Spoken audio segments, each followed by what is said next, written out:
Cvičíte, ale svaly vás bolí ještě několik dní?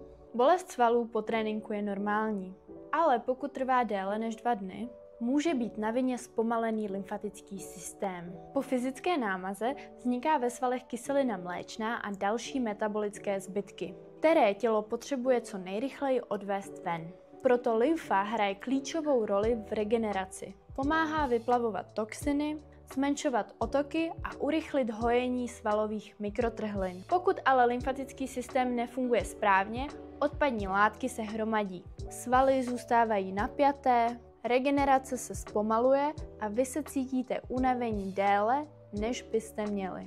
A co hůř, zpomaluje se i nabírání svalů. U nás víme, jak urychlit regeneraci, podpořit růst svalů a zefektivnit spalování tuků. Tím, že nastartujeme přirozené procesy vašeho těla. V našich cílených programech kombinujeme ruční i přístrojové techniky, které aktivují lymfatický systém. Náš regenerační program vám pomůže odstranit kyselinu mléčnou a pomůžou vašim svalům se rychleji zotavit a růst. Pro více informací sledujte náš profil.